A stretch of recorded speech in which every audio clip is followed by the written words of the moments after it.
This week we're going to focus on starting communication development. One of the important things to have prepared prior to listening to this audio lecture is having already read this week's reading material out of your Essentials textbook. So if you have not done so, I highly recommend that you go back and do that before you're completing this audio lecture. So this lecture series is going to be broken up into a couple of different objectives for this week and then finishing up the communication objectives next week. However, this video is actually going to be broken up into two parts because it is fairly lengthy. The first part is going to cover the objectives of introducing communication development and how to create a supportive environment in your classroom that supports communication. And the second video will focus on oral language. So first, let's talk about what is communication development. Communication is the expression of thoughts, ideas, information, and experiences. All of these things can be done either via the spoken word, the written word, or through your body language or nonverbal communication. All of these things relate to success because communication is an important piece of the experiences that we have because they help build on it. The research actually shows proven links between literacy and language development and later school success. So literacy and language falling under communication development is super important to understand how all this works with communication development so that we can make sure that we're setting our children up for the best possible experiences and success later on in life. So why create a supportive environment? So foundations equal success. We want to make sure we're providing a solid foundation of quality experiences in a consistent manner so that children have that to draw from later on. So one of the cool things that your book actually presents to you is a website for an initiative called 30 Million Words. This project is really geared towards encouraging parents to harness the power of their words in order to help children make better brain connections with the things that they're doing and the things that they're talking about. So it gives a lot of different tools and resources to help parents really bump up the quality of their interactions in the home environment. This is a great tool to look through so that you can continue to educate yourself as well as be able to educate your parents. Essentially, the big thing that they talk about is that children from low-income backgrounds receive less exposure to vocabulary by age 4 than their counterparts of children from middle and upper-class families. 30 million words less exposure. And so they're really trying to help close that gap in order to be able to provide children the best foundation for success later on. So how do we help continue to support this? One of the things that you're going to need to keep in mind is creating a literacy-rich environment for whatever age group you're in.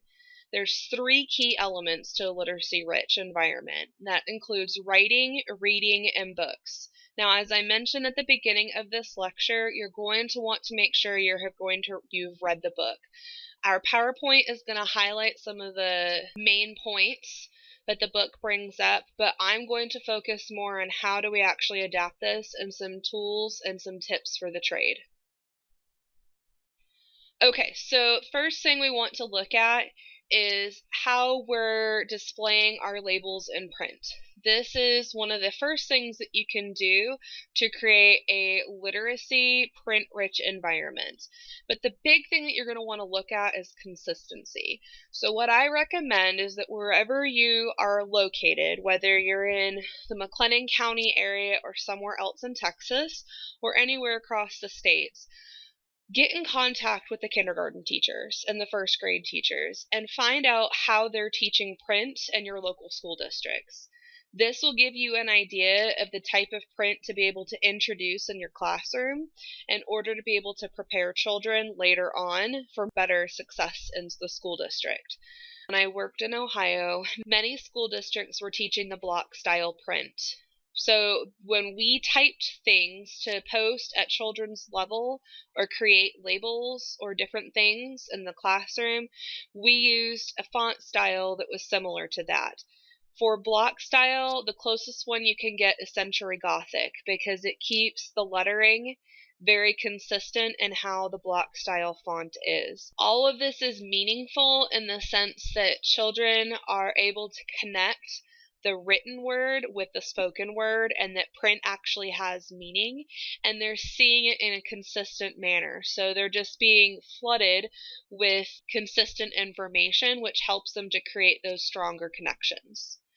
So let's move into what a supportive environment for infants looks like. One of the things that you can do is make sure that you have colorful pictures of familiar people and objects. Create family boards, create family books, but one of the cool things that you can do is label it with the family's names and the child's name. So they have the pictures of people that they recognize, and they also have the print. Now, they may be young and they may not necessarily get the connection, but the important thing is that you're providing them the exposure to it. So objects can be similar things that they see in their family, or bring in some of the local community things. What I recommend against using are things that the children or infants don't have any connection with or to whatsoever. So an example of this would be the solar system. The children aren't necessarily connected with the solar system like they are with the grocery store or with their family members or with your local community. If you're writing out an accident report, a note to a parent, or you're doing your daily sheet, do it in front of the children. This helps them see that you also place a high emphasis of importance on writing and printing. And it again reaffirms that the written word has a meaning to it. So some other suggestions that your book makes are using signs, pictures, labels, and charts. My suggestion is keep things simple and relevant to what the children are doing. So labeling their cubbies, having their pictures around the classroom of what they've been doing over the past couple weeks, making signs that again are relevant to them, making charts to where you know who gets fed and when and who's on jar food or table food. Again, these are things that are relevant to their daily life. Age appropriate books your textbook goes into, but the big things to keep in mind are durable, washable, and less likely to be destroyed. So some suggestions: cloth or vinyl books and the indestructible type books. For toddlers, materials that encourage communication and writing materials or props, books, pictures, all of these things should be a part of your classroom. What I challenge you to do is to go back and look at your environment and your curriculum plan. Make sure that your environment has an opportunity or materials or some sort of area where children can sit down and create or write with paper, with large crayons, large markers, or other materials that they're ready for. If they're not ready for it, make sure you're identifying a time that you can start introducing those things throughout the day or throughout the week, and then slowly integrate them into your classroom environment as well as your curriculum plans. So the big thing that we want to do is make sure that they are accessible to children by the end of the time in your classroom, because this prepares them for the preschool room and where they're able to go and make those selections and use them independently with success. So your curriculum plans may not necessarily reflect that we have a daily time to sit down and write, because that's not age appropriate for toddlers. Toddlers need to move and do. Plan times where you can incorporate new and different materials throughout the day and introduce them to the children. Having a planned reading time is fine, but make sure that you have other options if the children are not able or ready to sit down and listen to a book. So an example of this would be if I have a child who is just not able to sit and listen to a book, I'll bring in some props. I'll have a flannel board. I'll have something that's interactive to help keep them engaged. So here are some different examples from a young toddler classroom. If you look, there's all about bean books. So they have things that are bringing in the child's culture and the child's family to the classroom. You'll notice that the labels are consistent with both the picture and a consistent font, and they actually have some sentence strips of things that the children are currently saying posted at their level. Now, at preschoolers, things are going to get a little more intricate. So we want to be mindful that they're not quite ready to write yet. They're still scribbling and or making their mark instead of writing their name. So one of the things that you can do to help promote them making and creating and being a part of things is to have their picture with their name, and they can vote that way, and then they can eventually move into making their mark, and then eventually moving into making their name. The big thing is you want to keep them engaged, and you want all children to have the same experience and that they all have an equal opportunity to share their thoughts about things. A little bit later on, we'll actually take a look at some pictures of writing environments for both a 3-year-old and a 4-year-old group, and I'll point out some differences as well as some best practices more specific to writing, because we all know that the parents really want the children writing their name before they leave to go to kindergarten. So let's switch over to our dual language learners. There's a couple of things that the book suggests and that I've actually tried with success in the classroom that's very helpful. One, make sure that you're including materials and labels in both languages to help the child make that transition from home to school, because the way that they use their language at home is very different from how they use language at school. One of the things that you can do to help you keep things straight as well as the children are color coding the labels, but use colors that are significantly different from one another, such as black and red or black and green. If you go with something that's too similar, it'd be harder to identify what is what. And make sure you're being fair and that you're representing all the languages in your classroom. So one of the other suggestions that's not in your book that I have found is very helpful is that when you're representing the language and you're making signs for you as the teacher to remember what words are associated with their English counterparts, is to actually spell it out phonetically so that you can pronounce it as close to correctly as possible. So the example I like to give with this is fajita. We all know what a fajita is. We enjoy eating fajitas. But if you think about how fajita is spelled, it's spelled with a silent J. If we were to spell it phonetically, we're going to spell it how it sounds. So it sounds like F-A-H-E-E-T-A. So fajita. That way, it doesn't require you to be fluent in reading and speaking another language. It just requires you to be able to look at it quickly and be able to sound it right off so that you can have those conversations on a whim with a child. So selecting books is an important component for making sure that your environment is supportive. One, make sure that they're age appropriate. Rotate them depending on their children's interests and needs, so do not leave the same books in your classroom all the time. You might have a few that are staples, but rotate them out as the children change their interests or you identify different needs. Have some that represent the diversity in your room or your local community. When I was visiting Baylor University's Piper Child Development Center, I came across this book in their library. And it was really neat because it was a book that could be included in any of the classrooms, and it was very specific to the local community at Baylor. So when you're placing the books out, make sure that they're accessible to children, make sure they're easy to clean, that they're simple in nature, and that they're relevant to what children are doing. As you can see, there's not a standard bookshelf in this toddler classroom. They're actually in little baskets and bins for easy accessibility.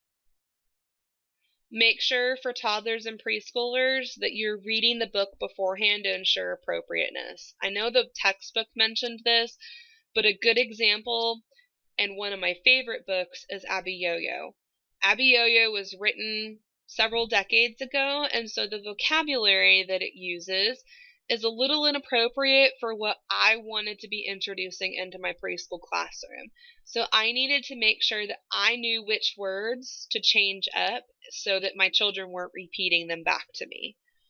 You may also need to look at introducing board books and paper books before you get to hardback books, and looking at the age group that you have as well as the developmental age of the children. If you're noticing that children are ripping the paperback books, you might need to go back and have more board books and introduce how we take care of books before bringing paperback and hardback books back into the classroom. Again, keep them relevant and start with simple concepts before moving on to more difficult concepts. So think about what some of your favorite books are, and this will give you a good start to which ones to choose for your classroom. At the beginning of the year, you might also want to ask your parents what books their children enjoy reading at home. Then that way you can bring in some level of familiarity with the types of books that you're offering so that the children can more easily transition into your classroom. Again, I can't stress enough about evaluating the book for appropriateness before bringing it in, or using the props to bring the story to life and keeping those more active children engaged. But one of the things that some people don't know about is about the Caldecott program. The Caldecott Medal is awarded every year to the best picture book. These are usually make for really great visuals in your classroom. But the other thing that you want to think about is making sure that you represent different categories of types of books. So if your program is pursuing Texas Rising Star, a similar credential, or even NAEYC accreditation, you're going to want to make sure that you have those different types of books throughout your classroom being offered to children. These types might include word lists, picture books, rhyming books, books about numbers and counting or letters, or other types of stories. But these types of books will be listed within your criteria. Okay, so switching gears, we're going to talk a little bit about a literacy center and a publishing area or a writing area in the preschool room. So obviously there are some things on here that are pretty standard, making sure that there are soft elements, that books are at children's level and they have accessibility to different materials. Some of the things that you might be able to rotate in and out are the different writing tools or the audio type recordings. But what I really want to focus on is the differences of the types of things and the quantity of things that we're offering to children in the different age groups. Writing is one of those skills that parents often pressure us to work with their children on. But children really have to develop good pre-writing skills before they can move on to actually printing their name. Pre-writing skills are those skills that are required in order to be able to hold and manipulate a writing utensil. So it's all about fine motor, eye-hand coordination, and being able to manipulate things as they need to. So all those small motor muscle movements. And if parents are worried because their child's not holding a pencil right, don't worry, they'll have plenty of opportunities to continue practicing, whether that's by working a puzzle and using that pincer grasp. Play-Doh is great to improve dexterity and the muscle development within the hands. So really focus on preparing those small motor muscles instead of focusing on writing as a major skill in your classroom. In the picture on the left, you'll notice that we have some portable cards with colors and objects on them, some newspaper print from the local newspaper, and some hole punches as well as writing materials. This is a writing center for a 3-year-old classroom. The materials on the table are things that were rotated in for the week, so they have some new things. But the important thing to look at is at the back with the writing display board. You can see that they're really focusing on scribbling and making their marks. So they have to learn that control before they will be able to print.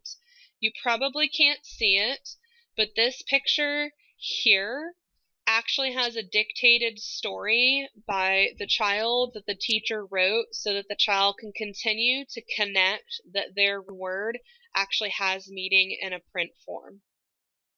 Now compare this to the picture on the right. This is a 4-year-old writing center. So as children continue to develop their skills, they're getting more interested in the different types of materials that they can use to make their mark. But regardless of whether we're looking at the 3-year-old or the 4-year-old writing center, and any center for that matter, I want you to think about one word: functionality. Everything has to function. Children need to be able to use it on their own. So one of the things that you notice in this 4-year-old picture is a portable alphabet chart. That way, if they're making a list of things that they need in home living, or if they're working in the block area, or wherever they may be at, they can take this alphabet chart with them. If you have an alphabet chart hanging at the top of your classroom, what good does that do if the children can't touch it and move it and manipulate it in the way that they need to in order to be able to make the mark that they have in their head onto the paper? I encourage you to take down the alphabet charts and focus it more in a portable manner so that it's functionable for the children. You also notice on the basket on the right that there are some portable books that the children have created with words that they wanted the teacher to write down. In the basket just to the left are the children's names. Again, they're on small cards, they're laminated, and they're portable so that the children can take them anywhere.